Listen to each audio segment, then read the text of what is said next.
Bonjour, bienvenue sur Mosaïque et sur Chauffard. Nous sommes aujourd'hui en effet en partenariat pour évoquer la journée de Jérusalem, Yom Yerushalayim. Il y a 57 ans, c'était le 7 juin 1967, 28 Iyar, 5727, les troupes israéliennes entraient dans la vieille ville et arrivaient au Kotel, le mur occidental. On se souvient des images, les deux parties de la ville étaient ainsi réunifiées et le grand rabbinat institua donc ce 28 Iyar comme une nouvelle date dans le calendrier hébraïque, date qu'il a donc appelée le jour de Jérusalem. Bonjour Rav Cherki. Bonjour à tout le monde et quel plaisir de se retrouver. Voilà, comme cela a été le cas pour toutes les fêtes passées depuis le 7 octobre, l'actualité va sans doute porter une ombre particulière sur ce jour de Jérusalem qui tombe mardi prochain, mais le Yom Yerushalayim va aussi peut-être être porteur d'une lumière propre pour éclairer la période que nous vivons. C'est pour cela donc que nous faisons appel une nouvelle fois à vous. Ce 28 Iyar, 5784 donc cette année. Pourra-t-on se réjouir de la même façon que les autres années, alors qu'Israël est encore traumatisé par les massacres du 7 octobre, massacres que le Hamas avait présenté, il faut s'en souvenir, comme le déluge d'Al-Aqsa? Écoutez, toute ombre est une occasion de lumière. Tout artiste vous le dira que les ombres font partie du tableau et qu'il rehausse la lumière. Et donc, si la société israélienne en est capable, je pense qu'elle en est capable, elle peut se servir donc des ombres actuelles pour rehausser la lumière de Yom Yerushalayim, parce que du jour de Jérusalem, le jour de Jérusalem étant justement un des sommets de notre retour à notre identité biblique. Et donc, de ce point de vue-là, c'est une source d'énergie tout à fait appréciable.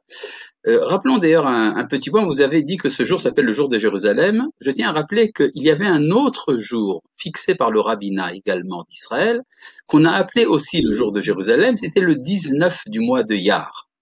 Il commémorait la chute de la vieille ville aux mains des Jordaniens.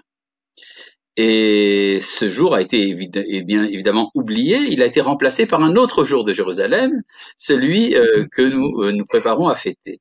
Alors évidemment, la société israélienne est traumatisée, elle est souvent même d'ailleurs déchirée, ça veut dire qu'elle se recherche. Une société qui se recherche est une société en croissance.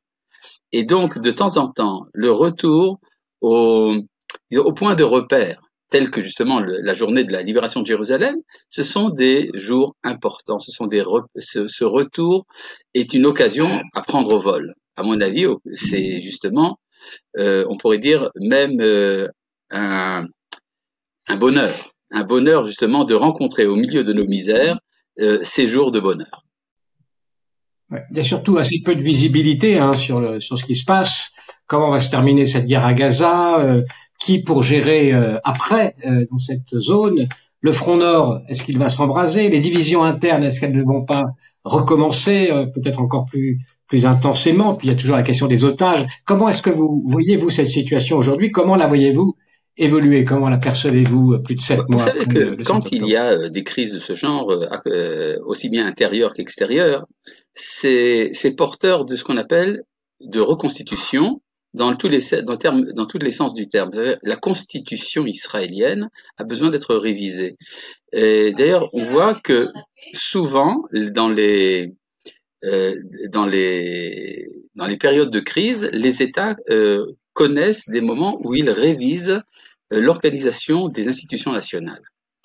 Et aujourd'hui, on peut dire que la crise profonde, justement, c'est le déséquilibre que nous ressentons entre les différentes autorités, les différents pouvoirs dans l'État d'Israël. Et je pense qu'il y a aujourd'hui, plus qu'avant, plus que ce qui nous a déchiré l'année dernière, il y a aujourd'hui une plus grande attente, une plus grande attention à l'idée justement qu'on pourrait se réorganiser et refaire, si on peut dire, le contrat social d'Israël.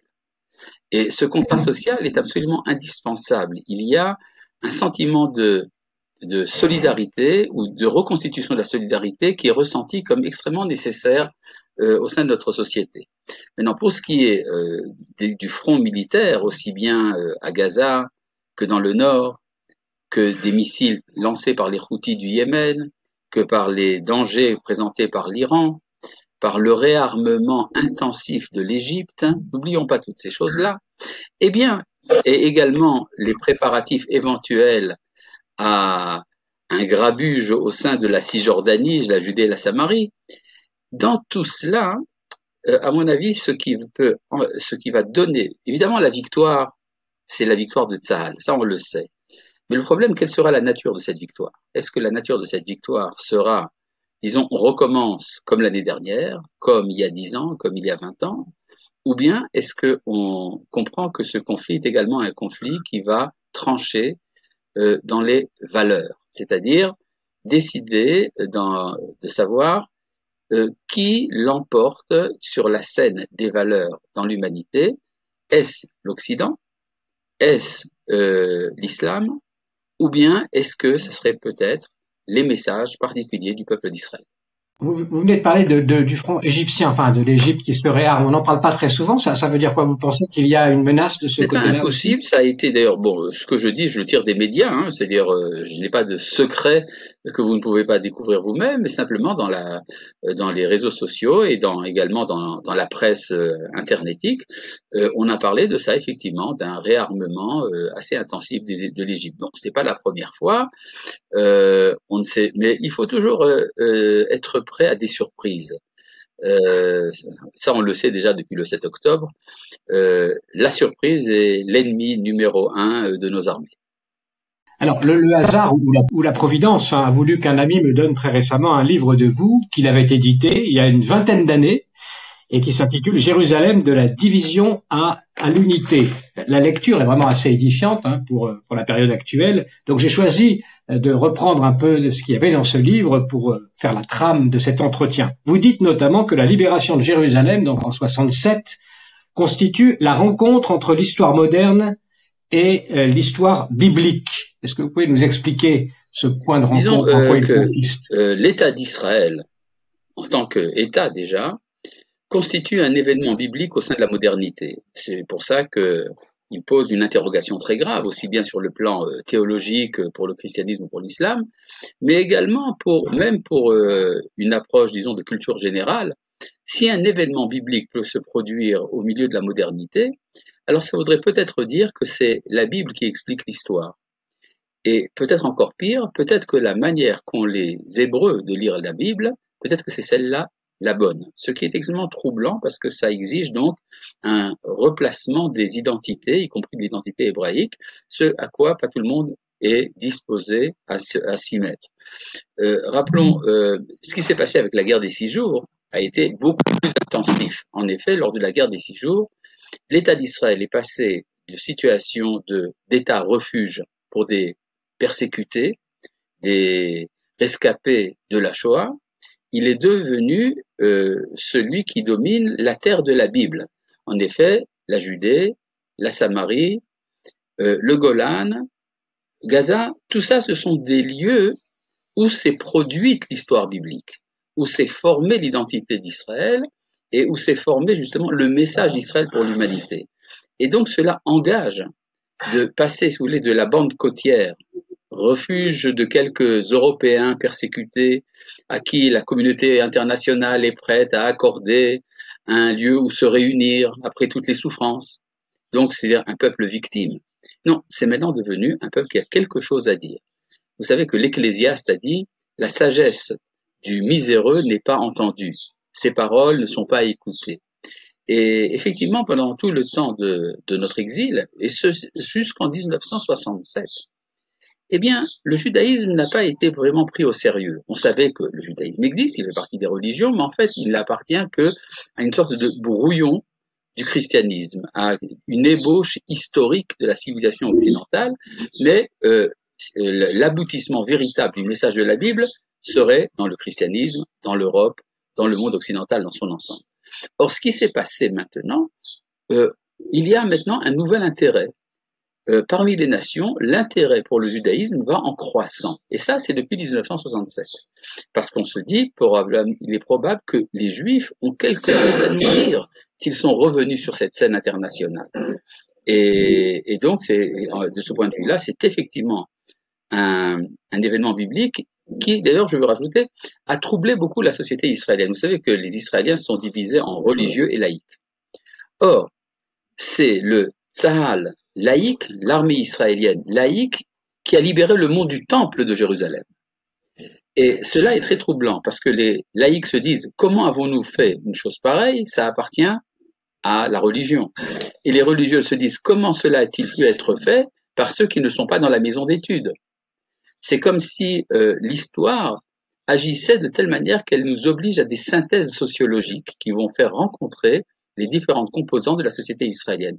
C'est ce qui s'est passé juste après la guerre des 6 jours et puis après, encore plus après la guerre de Kippour, lorsqu'a été fondé le mouvement justement des implantations en Judée et en Samarie, un mouvement national et religieux à la fois, qui a remis en place les éléments de l'échiquier israélien. Pour poursuivre le parallèle entre histoire biblique et actualité, vous rappelez également que le 28 Iyar est, selon le texte biblique, la date de la victoire d'Israël contre Amalek et que cette victoire n'a pas été totale à ce moment-là. Est-ce que le conflit avec le Hamas s'inscrit dans cette lignée et en quoi le 28 Iyar de cette année peut faire vraiment figure de victoire, Rav Cherki? Bon, la guerre contre Amalek est devenue emblématique au cours de l'histoire. C'est-à-dire que nos ancêtres, à peine libérés d'Égypte, sont attaqués lâchement par Amalek contre lequel nous n'avions pas de conflit. C'est prémédité de la part d'Amalek, ce n'est pas prémédité de la part d'Israël. Et également, les midrashim, la tradition orale, ajoutent des éléments, disons, de mutilation sur les corps des Hébreux par les Amalécites, ce qui n'est pas sans nous rappeler les atrocités du Hamas. Donc, on peut être tenté effectivement de faire des parallèles. Le parallèle, à mon sens, n'est pas total. Pour raison très simple, c'est que le Hamas a une motivation de type religieux. Et ça, c'est un peu oublié. C'est au nom de l'islam que cette barbarie a été déclenchée. Et même si ce n'est pas représentatif de l'ensemble du monde musulman, c'est quand même au nom de l'islam que ça a été perpétré. Ce qui nous invite et qui nous oblige à un dialogue et un approfondissement réel des relations entre le judaïsme et l'islam, ce qui n'est pas le cas avec Amalek.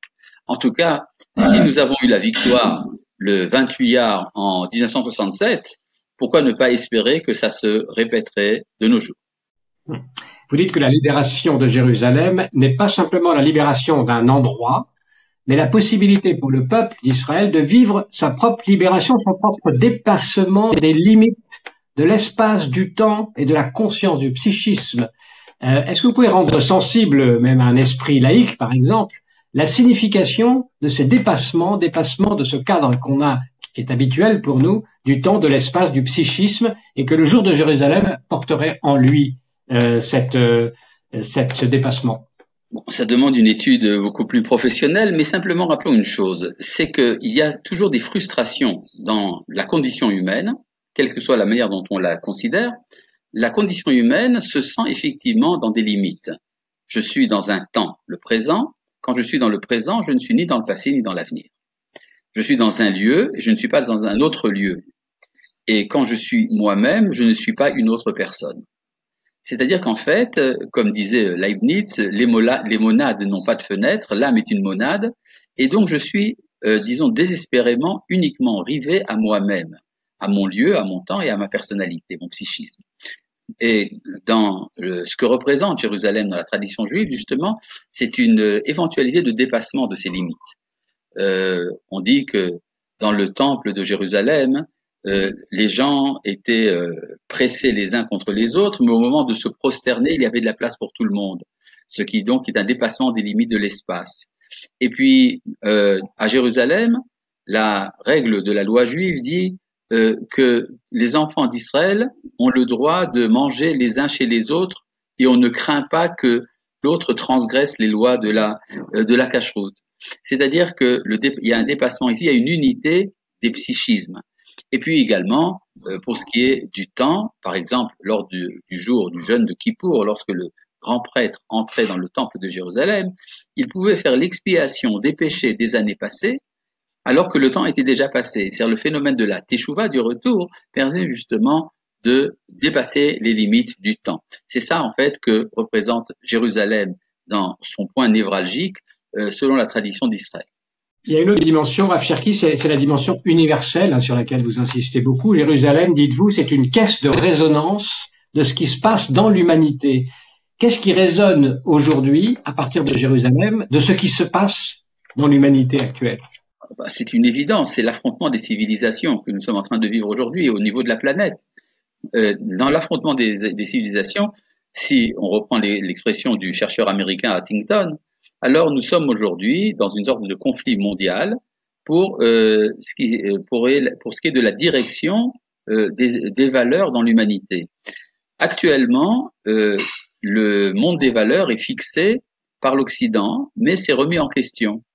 Et l'essentiel de cette remise en question se trouve dans le monde islamique, avec également des ingérences de l'Extrême-Orient.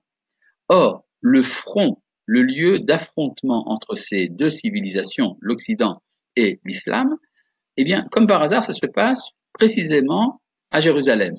C'est-à-dire le lieu où Israël se retrouve confronté justement entre ces deux civilisations sur le terrain même, dans le monde du temple avec la mainmise islamique, avec la mainmise politique et culturelle de l'Occident sur la gouvernance israélienne, qui est remise en question. L'Israël n'aurait pas le droit d'agir sans l'accord, sans l'aval de la communauté internationale.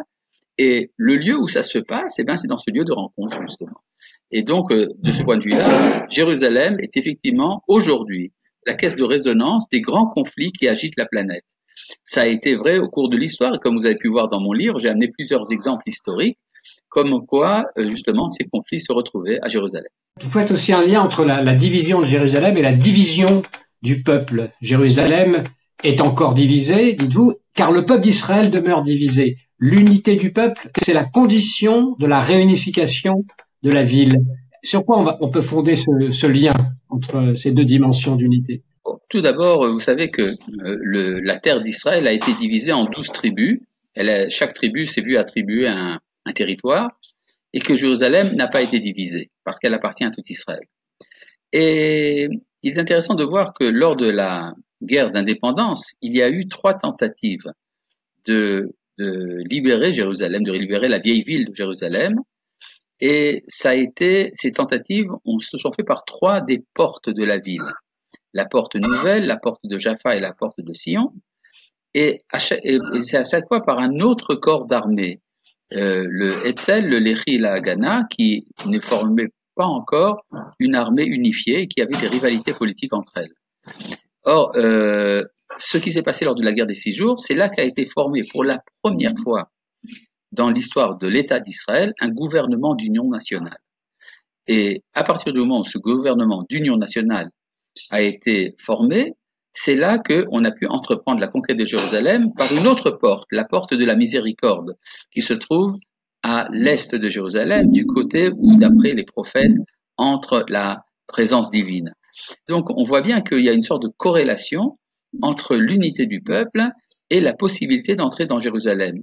Le Midrash nous dit, la loi orale nous dit, que le peuple d'Israël ne peut entrer à Jérusalem que par une seule et même porte. Or, lors de la guerre de l'indépendance, il y avait 3 portes, et là, lors de la guerre des 6 jours, il n'y en avait qu'une seule.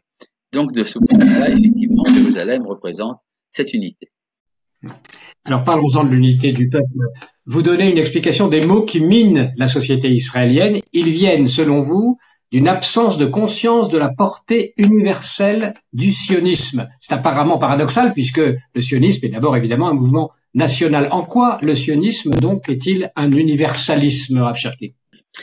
Vous vous rappelez certainement ce qui a été dit à Abraham lors de son élection, lorsque Dieu lui dit « Je ferai de toi une grande nation pour que par toi soient bénies toutes les familles de la terre ».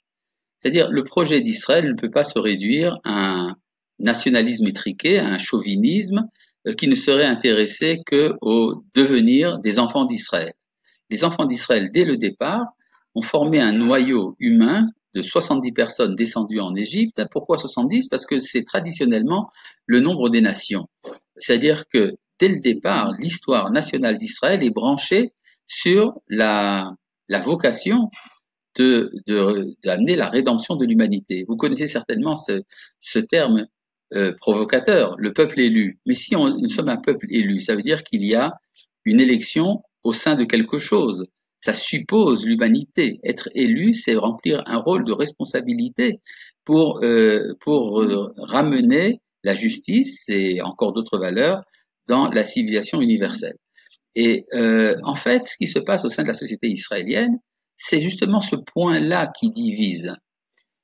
Si vous voulez être un peu caricatural, on pourrait dire que pour le juif, pour l'israélien de droite, il ne s'intéresserait qu'à son peuple. Pour l'israélien de gauche, il ne s'intéresserait qu'à l'humanité. Mais si vous demandez au bon Dieu qu'est-ce qu'il en pense, il vous dira qu'il est intéressé aux deux, que Israël et l'humanité forment une sorte d'organisme dans lequel Israël remplit le rôle du cœur et les nations le rôle du corps.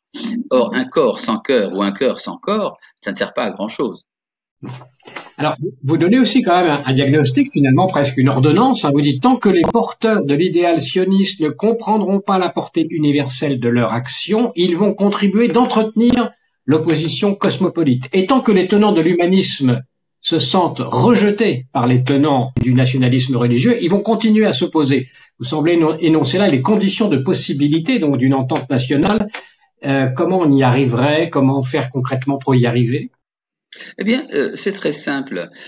Si, par exemple, vous dites aux tenants du cosmopolitisme israélien, vous leur dites qu'il faut mettre des implantations dans toute la terre d'Israël, mais que c'est pour le bien de l'humanité, alors vous serez d'abord fustigé, on vous dira mais vous êtes fou, mais ça m'intéresse de voir quand même que vous êtes préoccupé par la même chose que moi. Et de même, si l'on affirme que le judaïsme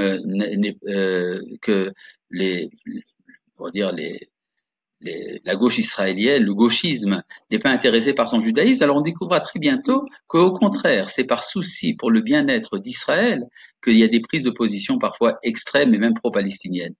Alors, à partir du moment où on comprend que chacun est préoccupé par la même chose que l'autre, c'est alors qu'on peut s'asseoir ensemble et faire une étude. Et l'étude est un lieu de rencontre, et dans ce lieu de rencontre peuvent se créer des synthèses. Alors ça encore beaucoup de chemin, mais rien ne remplace la parole. Pour l'heure, on doit dire de traces quand même de cette visée universelle dans les discours politiques des partis qui se revendiquent du sionisme. Et on comprend pas bien pourquoi, parce que finalement ça pourrait être de nature à redorer leur blason dans l'opinion en montrant précisément ce que vous dites, c'est-à-dire que leurs préoccupations nationalistes vont au-delà de l'intérêt strictement national. Pourquoi est-ce qu'il n'y a pas davantage ce discours du côté des sionistes religieux notamment? Ah non, au contraire, tout à fait. C'est un discours qui prend de l'ampleur de plus en plus.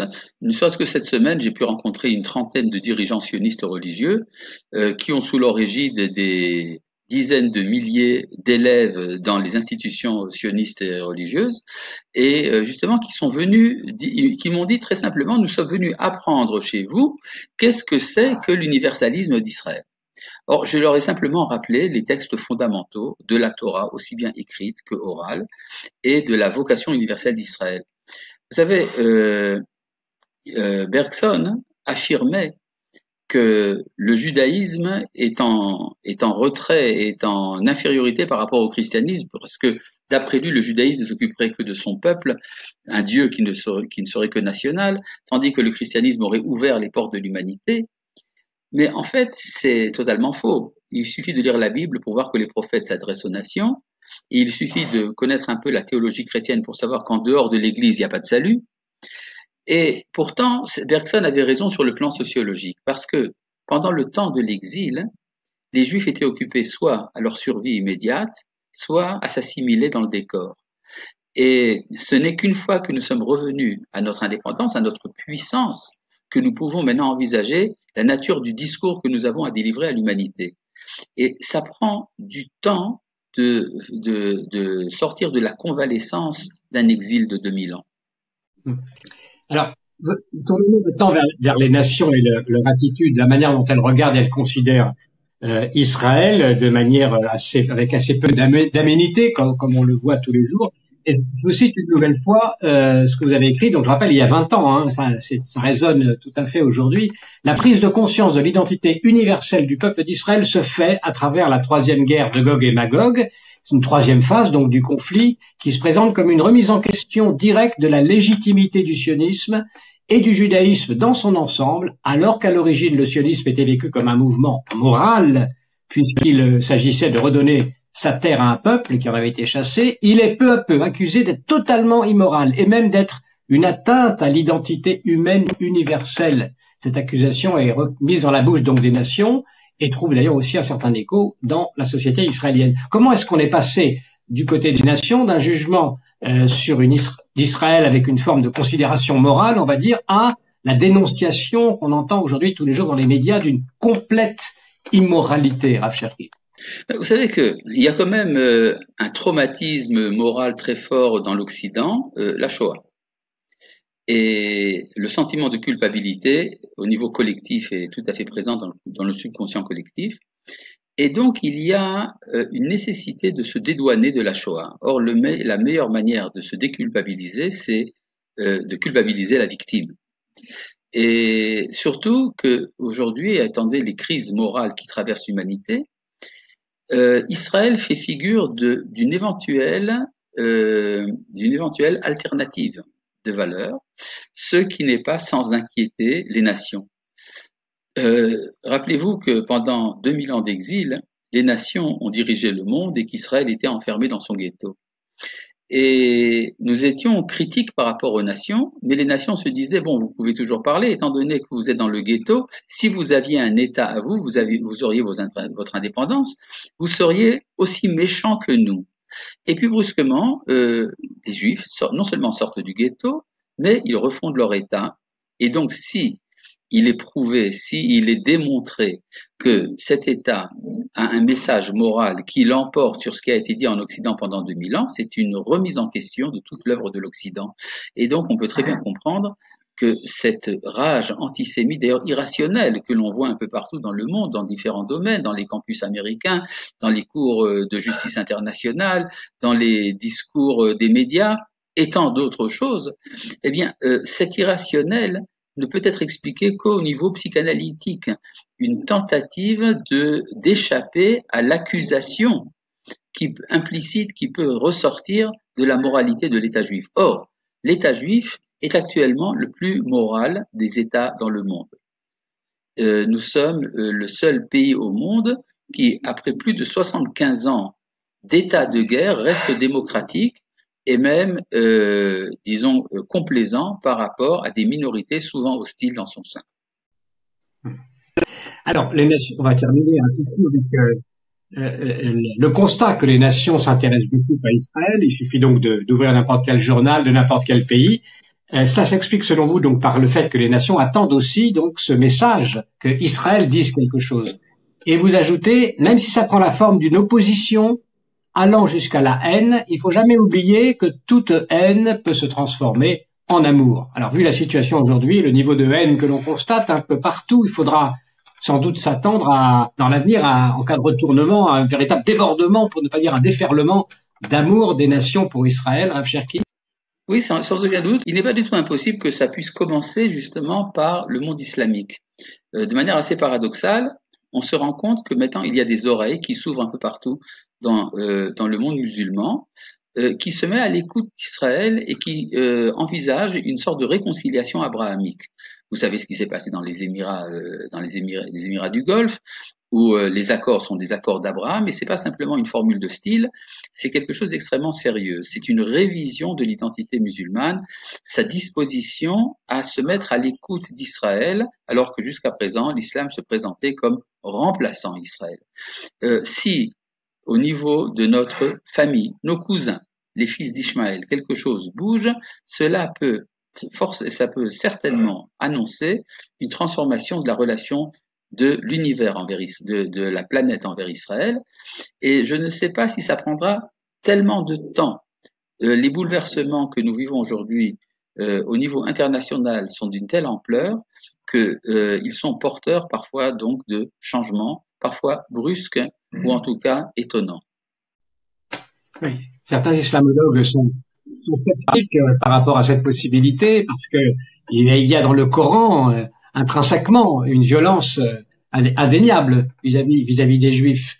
Comment tout cela pourrait se modifier alors que le Coran est considéré comme un texte incréé, donc immuable? Rappelez-vous quand même que le Coran n'est pas uniforme et que c'est vrai que la tradition juridique islamique donne la préséance aux versets médinois sur les versets mécois, les versets mécois étant proches du judaïsme et ne prétendent pas remplacer la Torah, bien au contraire, et les versets médinois étant souvent agressifs envers les juifs. Mais aujourd'hui, au sein même de l'islam, il y a des remises en question de ces présupposés. L'idée, par exemple, que n'oubliez pas que pour le Coran, il y a deux formules pour parler des Juifs, les Ya al-Yahoud, qui est un terme en général méprisant, et les Banu Israël, les fils d'Israël, qui est un terme noble. Et ce qui est important, et c'est ça que commencent à comprendre certains milieux musulmans, c'est que ce n'est pas les al-Yahoud qui ont fondé l'État d'Israël, mais c'est les enfants d'Israël, c'est-à-dire cette identité biblique qui est revenue sur la scène. Et ça change beaucoup de choses, même au niveau théologique, chez nos voisins musulmans. Ah, justement, c'est peut-être une occasion de reparler de ce dont on avait parlé dans de précédentes vidéos, Rav Cherki, c'est-à-dire votre voyage, l'initiative que vous avez prise pour aller aux Émirats Arabes Unis, cette rencontre avec des imams.